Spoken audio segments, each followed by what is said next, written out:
আম্পায়ারদের একপাক্ষিক যেন কমছেই না বাংলাদেশের সাথে। বিশ্বকাপে আজ আবারও তেমন কিছুই দেখা গেল নেপালের বিপক্ষে ম্যাচে। বল স্টাম্পের ধারের কাছেও নেই, অথচ আম্পায়ার সোজা আঙ্গুল তুলে বলে দিলেন আউট।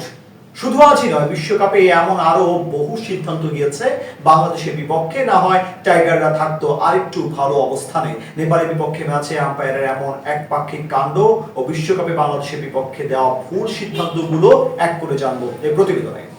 ঈদের দিন সকালটা মোটেও ভালো ছিল না টাইগার ক্রিকেট প্রেমীদের জন্য। বিশেষ করে নেপালের বিপক্ষে ইনিংসের শুরুর বলে আউট হন তানজিদ তামিম। এরপর লিটন শান্তদের ব্যর্থতার দৃশ্যগুলো শুধু যন্ত্রণা বাড়িয়েছে। কিন্তু এদিন বাংলাদেশের পারফরম্যান্স আলোচনা ভেদ করে আবারও টাইমলাইনে বিতর্কিত আম্পায়ারিং।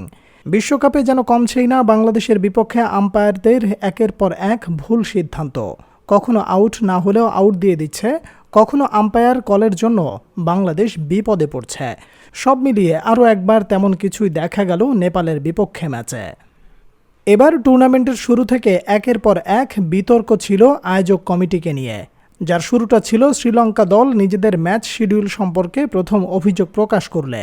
এরপর বাংলাদেশের বিপক্ষে দক্ষিণ আফ্রিকার ম্যাচে নতুন করে জন্ম দেয় আলোচনা ও সমালোচনার। বিশেষ করে আম্পায়ারদের পক্ষপাতিত্ব পরিষ্কার হয় সেই ম্যাচে। প্রোটিয়াদের বিপক্ষে ম্যাচে তাওহিদ হৃদয়ের আউটটি ছিল দৃষ্টিকটু। আম্পায়ার কলের কারণে তখন ম্যাচের গুরুত্বপূর্ণ সময়ে বাংলাদেশের জন্য বিপদ নেমে আসে। এমনকি মাহমুদুল্লাহ রিয়াদকেও একইভাবে আউট দেওয়া হয়। পরবর্তীতে রিভিউ নিয়ে বেঁচে যান তিনি, কিন্তু লেগ বাই সূত্রে রান পেলেও তা যোগ হয়নি স্কোরবোর্ডে। মূলত সেই কারণেই দক্ষিণ আফ্রিকার বিপক্ষে হেরে যায় বাংলাদেশ। এবার নেপালের বিপক্ষেও দেখা গেল একই চিত্র। আউট না হলেও আম্পায়ার আউট দিয়ে দিলেন লিটন দাসকে। ম্যাচের প্রথম ওভারের শেষ বলে সম্পাল কামির ডেলিভারি গিয়ে আঘাত হানে লিটন দাসের প্যাডের উপর। বলার আবেদন করলে কিছু না ভেবে আউটের সিদ্ধান্ত দিয়ে দেন আম্পায়ার, যা দেখে সবার মতো লিটন দাসও চমকে যায়। এত ওপরের বল আউট দেয়া নিয়ে রেগে যান তিনি। পরে রিভিউ নিলে দেখা যায় বল স্টাম্পের বেশ উপর দিয়ে চলে যেত কিপিং গ্লাভসে, তাই বেঁচে যান লিটন। কিন্তু আম্পায়ারের এমন দৃষ্টিকটু সিদ্ধান্ত জন্ম দিয়েছে নতুন করে বিতর্ক। শুধু লিটনের বিপক্ষেই নয়, ম্যাচের 14তম ওভারে একই রকম ঘটনা ঘটে জাকের আলীর সাথে। সন্দীপ লামিচানের বলে সুইপ করতে যান জাকের, কিন্তু বলের লাইন মিস করেন তিনি। বিপরীতে বলার আবেদন করলে সেইবারও কিছু না ভেবে আঙুল খাড়া করে দেন আম্পায়ার। অথচ একইভাবে রিভিউ নিলে দেখা যায় বল স্টাম্পের অনেকখানি বাইরে দিয়ে চলে যাচ্ছিল।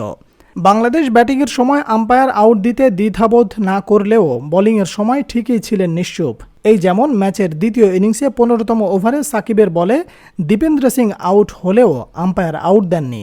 পরে রিভিউ নিলে দেখা যায় আম্পায়ার কলের কারণে বেঁচে যান ব্যাটার।